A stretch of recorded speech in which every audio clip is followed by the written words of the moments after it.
And Casey's at a sleep center this morning, too. That's right up here at the LDS Hospital. So we're going to go through all the things that they do up here to help you get a better night's sleep. And so, you know, something that helps me sleep at night is, well, it helps my wife sleep at night. It's a little cuddling. So I wanted to do some research on cuddling. Okay. And this says, how to spoon someone. And I just got this on WikiHow. Spoons fit together perfectly. This cuddling position maximizes intimacy and comfort, allowing you and your partner to snuggle into each other like spoons in a drawer. If you want to feel close to your partner, there's no more perfect way than spooning. But first off, what you need to do is establish your spoon size. The most spoon size, in most spooning positions, you'll need to designate a little and a big spoon. Right, so what are you? Are you the big or little? I hate to say it. I'm the little spoon. In our relationship, I'm the little spoon, which when I read this to you is going to make sense. The little spoon, this is typically the smaller partner. This position is often considered masculine. Seriously, this lecture is giving us a Well, that's all I need to get to sleep at night, just Casey reading that to me. This position is often considered emasculating and usually will fall to the feminine partner. The big spoon, this will often be dominant partner. This is typically the taller or more masculine partner. Now, my wife's not more masculine or taller, but she is dominant. Wait, are you still talking? I fell asleep with my eyes open. Are you about a minute ago? Yeah, Casey, you're great at this. You found a cure for no sleep. Yeah. Now we know what to do. That's our sleep remedy. Yeah. Spread that off. You don't need Ambien. An application at another station. Okay, well, we'll check in with you a little bit. We need to take a nap. All right, let's go to. Well, we have Casey helping us with some better sleep habits. And you mentioned that what we do during the day really impacts maybe how we sleep at night. And we're going to talk about that in just a second, but we want to talk about the Intermountain Sleep Disorder Center. Now, there's a lot of people that say, like you, Ron, I only need 3 hours sleep at night, and there's some other people like Debbie who say she needs 10 hours of sleep at night. Doesn't get it, but she would love it. And I'm here with Dr. Farney. And Dr. Farney, I've never said that. Dr. Farney, what is the appropriate time and amount of sleep that a person needs? The right amount of sleep is what makes you feel well in the daytime. For some people it's 4 or 5 hours, for others it's 8 to 10 hours. So it's pretty individual, but for most people 7.5 hours of sleep for adults. All right, now Dr. Farney, what kind of things can you guys tackle here at the Sleep Disorder Center? Well, you know, people have been sleeping for thousands of years, thousands of years. And I bet right now most of them are doing it pretty well. But there's going to be some people that are up right now that they can't sleep and they're begging, please, Lord, let me go back to sleep. I don't want to hear this guy anymore. But they're watching TV. How can we help them get back to sleep? I can pretty much guarantee you that I'm one of those individuals that wishes they were in bed right now sleeping. Me too. And those are the kinds of people that we take care of. Those people who can't sleep for one reason or the other. Those people who sleep but they are not refreshed. Or those people who are wandering around doing things during the night that they shouldn't be. So people will come here and they will check in and you will watch them sleep, not creepy, and you will help them get better sleep. Now, we start with a history and a physical examination. So a lot of people have various kinds of difficulty sleeping. If they're bad enough that their lives are being interfered with, they're not functioning well at work, they drive, they're falling asleep driving, they're falling asleep in meetings, they're at risk of losing their job, they're having problems with their marriage. These are people who have significant and serious problems. Oftentimes they don't realize how much of it is due to inadequate sleep. Or they may have cardiac disease or various medical problems, and their physician realizes that there's a sleep component to it. So these people have significant problems that may be even life-threatening. They start with a clinical history and physical examination, and then, depending upon that, we may do certain studies. And that's what we're going to be tackling all morning long, is helping you sleep. And if you want to have a question, you can call 1-877-908-0680. We'll be answering your sleep questions throughout the morning. We'll send it back to you guys once again. We're live here at the Intermountain Sleep Disorder Center. We'll see you guys in just a little bit. Hope we didn't put you to sleep. No, well, it might have helped some people. Yeah, right. Just Not with that a little bit, but not quite. It's just when you read. That puts us to sleep. Thanks. Well, Casey is saving our brains with advice on how to sleep this morning.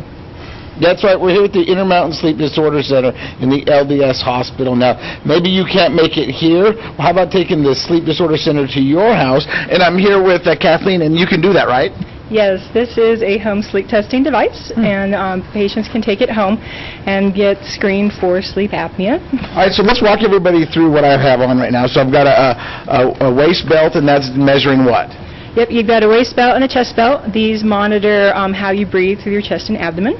You also have on an airflow cannula, so we can also monitor airflow, and you have on a wrist oximeter, so we can monitor your oxygen saturation during the night. Now, what kind of information can we gather from this? What it does is this good screening device that patients can use to determine if they do have sleep apnea. We can also see some movement. It uses what's called actigraphy, so we can see when people are moving around to see if they're being quiet during the night or if they're getting up and are having a restless night. All right, now what is sleep apnea?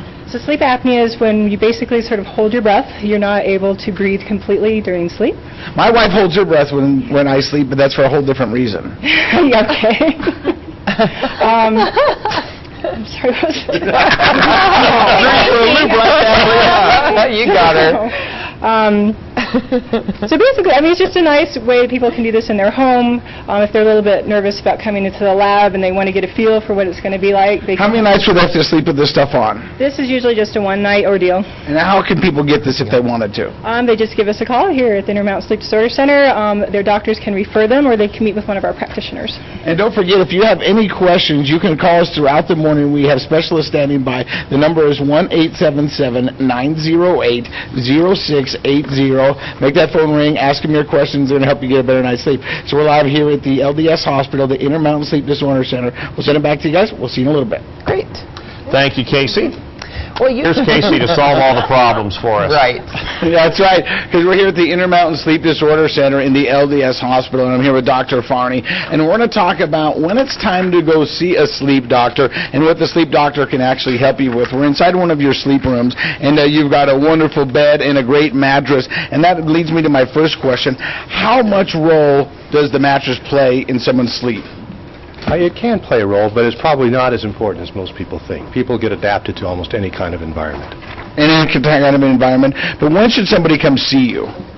Well, people should see a physician for sleep difficulties when they're really seriously affected by that. Mostly it's in the wake time. People think of insomnia as being the most important thing, and it is. The perception of poor quality sleep is insomnia. How much of insomnia is due to what they're doing in the daytime with caffeine and overstimulating themselves and bringing their iPads and their cell phones to bed? A lot of what people do in the daytime adversely affects what they or how well they sleep at night. What people don't realize is that the ability to breathe normally at night is a big problem for almost every human. It was the human respiratory system was almost designed to fail during sleep, and the problem is that causes all kinds of other consequences. They don't sleep well. They have headaches. They're tired. They're non-refreshed, and so the breathing problems that go on at night that they're not really aware of can lead to all kinds of daytime consequences. So we do things during the day that mess up our sleep at night. We have stress. We do shift work. We get very little sleep when we get up early to do these TV programs. I would vote for doing these a little bit later if I had to. I'm with you. And what I heard throughout that whole thing is that sometimes when my wife says she has a headache at night, she really might have a headache because of sleeping. Yeah, the spouse of somebody who has a terrible sleep disorder also doesn't sleep very well. So there's all kinds of social problems with not breathing well, making a lot of noise, kicking, jerking, Snoring. Doing all sorts of obnoxious things. Snoring, that's right. It's going to be a fascinating morning all morning long as we tackle the art of sleeping. And don't forget, you can call right now, 1-877-908-0680 with all your sleep questions. We're live here at the Intermountain Sleep Disorder Center this morning. We're going to send it over to Mary right now. Back up to Casey at the Intermountain Medical Center Sleep Center. That's right, and I'm here with sleep behavioral specialist Lori, and Lori's going to talk about insomnia. Now, first off, let's define insomnia, because that's probably what most people think they have when they can't sleep, right? Right. So generally, insomnia is defined as when you can't fall asleep, or when you can't stay asleep, or when you wake up too early, and then you have consequences during the day. So what can be the cause of insomnia? It could be anything, really anything. So for many people, it's worry, it's stress, But, you know, if you look at this table, this is sort of our demonstration, and what we have here are everything that causes insomnia. And these seem to be more of stimulants, from your energy drinks to your coffee to your electronic devices to even caffeine pills. This is what people use probably to help them stay up because they're not sleeping at night. Right. Exactly, and so then they try to remedy that with the sleep aids. But the truth is, this is a multi-billion-dollar industry, right? When really all we need to do is allow the circumstances to be the right ones, and our brains will figure out how to sleep, because we've been doing it for a long time. Now, what's great is that you're only one of the only 2 sleep behavior specialists in the state of Utah right here at the LDS Hospital. Yep, that's true. And so people can come here and talk to you, and when they say they might have insomnia, what do you do at first? You send them home with a couple of aids, right? Yep, we do. So what we do is we try to have them fill out a sleep log, so that we can get an idea of what their sleep schedule is. And so what was it? Every time you're asleep, you put it on there? Every time you wake up, you put it on there? No, it's generally when you go to bed, you fill it, or you just kind of remember, well, I fell asleep at this time. And then it's something that you'd fill out in the morning. So it's not something you wake up and do or anything. It's just in the morning you'd fill it out at your best recollection. All right, now what is this thing right here? So this is called an actigraph. And when we're trying to figure out whether it's insomnia or maybe something else, we'll put an actigraph on your wrist, and you'll wear it for a couple of weeks. And we'll measure, essentially it measures the movement. So when it's flat, then we assume that you're sleeping. And that helps us determine what the schedule is and how to intervene and what's going to be most helpful. How long should people wait before they come to see you? Because maybe they think, I've got insomnia, but do I have to have like this for a month and a half before I come see you? You know, I think that's a good question. And I would say if it's bothering you a lot, talk to your doctor. You know, whether it's coming here or talking to your primary care. Doesn't really matter who, but making sure that you're getting it taken care of. Because insomnia can mask a whole bunch of other sleep disorders, as I think we'll be talking more about today. And the thing you don't want to do is let that go. All right. And like she said, we've got experts on hand. If you want, give them a call, 1-877-908-0680. They'll answer all your questions. They will help you out. Once again, we're here at the Intermountain Sleep Disorder Center at the LDS Hospital. We'll send it back to you guys. Coming up, more fun and more sleepy time. All right. All right, thanks, Casey. We drive. Who sang Tainted Love? Soft Cell. Good job.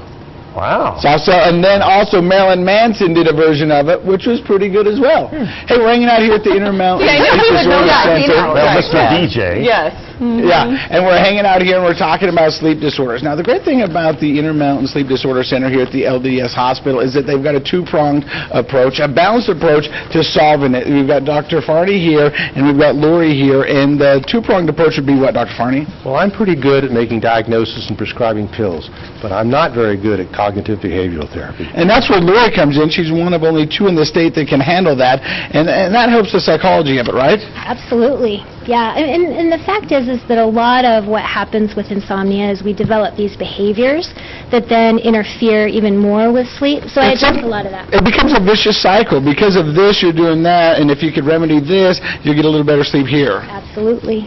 All right, and so if people have questions, of course, we have the phone banks open, and you can dial it right now. The number is 1-877-908-0680. We have specialists on hand willing to take your questions and try to help you out. What are some of probably the most common questions people have when it comes to their sleeping patterns? How much sleep do I need? Why can't I get to sleep? I snore. What can I do about that? Well, let's tackle snoring. What is the major problem of snoring? Is it obesity? Is it a blocked air valve? Snoring is due to the collapse of the upper airway. Obesity is a big common factor, but you don't have to be obese to have the problem. And you guys can help with snoring? There's all kinds of things that we can do to help with snoring. The problem is that snoring may be a sign of something much more serious, which is obstructive sleep apnea syndrome. All right, and if people want to get more information about you, Lori, how do they do that? They can call here, and certainly the office can talk to them about me, and they're welcome to come see one of the sleep doctors, and then they would refer them to me if they think insomnia is one of the main issues that they're dealing with. Once again, we're live at the LDS Hospital in the Intermountain Sleep Disorder Center. We're going to send them back to you guys. Don't forget, if you have any questions, call 1-877-908-0680. They'll answer your questions. Coming up, we're going to tackle sleep apnea and show you the machines they started with and the machines they're doing now. Yeah. Back to you guys. Well, I'm a snorer, and I've always been afraid to go to the doctor because they might say, well, we'll have to cut off your Adam's apple or something. Oh, that's probably not what's not going to say that. You never know. You should get checked, though, just in case. Yeah. Sleep is so important. We take it for We're going to granted. send Ron out to the doctors in a low hand gesture. Yeah, a few kind words. Yeah. All right, let's go to Casey, learning more about trying to get a better night's sleep. That's right. You know, and we've already tackled the issue of insomnia. Now we're going to talk about sleep apnea, another problem that a lot of people say they suffer with. And we're up here at the LDS Hospital with the Intermountain Sleep Disorder Center. I'm here with Dr. Farney. Sleep apnea is what? Sleep apnea is a problem in which you close your throat passage during sleep. Your tongue basically falls in the way. And back in the day, this is the kind of machine they would send you home with.